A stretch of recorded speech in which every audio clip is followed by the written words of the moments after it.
بسم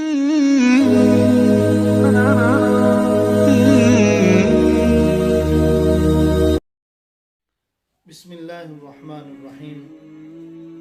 کسی ریاست میں ایک فقیر کو روٹی چوری کرتے ہوئے پکڑ لیا گیا اور پھر اس کے بعد اسے قاضی یعنی کہ جج کے پاس حاضر کیا گیا۔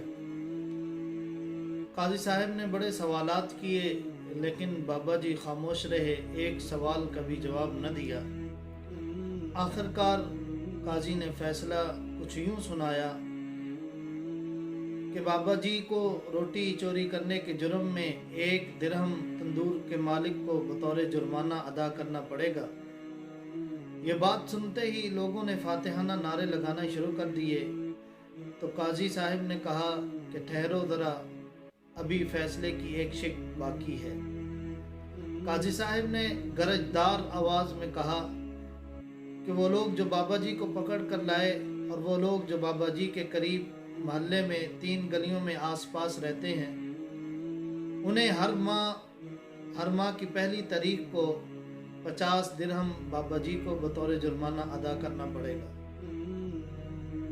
لوگوں نے وجہ پوچھی تو قاضی نے جواب دیا کہ نہ تو بابا کی عمر چوری کی لگتی ہے اور نہ ہی وہ پیشہ ور چور لگتے ہیں، اس لیے انہوں نے اپنی صفائی پیش نہیں کی۔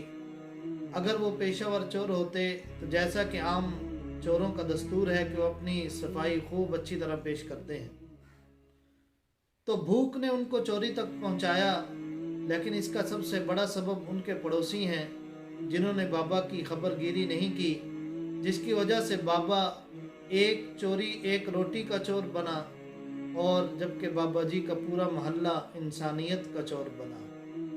تو میں نے جو جرم کی سزا سنائی ہے وہ اصل میں فریضہ تو تمہارا تھا، لیکن تم نے اس فریضہ کو ادا نہیں کیا، اس لیے اس کو جرم قرار دے دیا گیا۔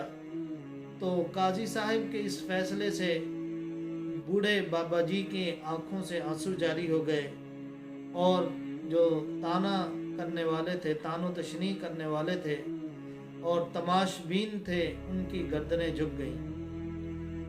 تو آج بھی جن لوگوں کے پاس مال و دولت ہے، اللہ رب العزت نے ان کو مال و دولت سے نوازا ہے، تو انہیں چاہیے کہ اپنے ارد گرد لوگوں کے حال احوال لیں، ان کی خبر گیری کریں۔ ان سے 2 فائدے ہوں گے۔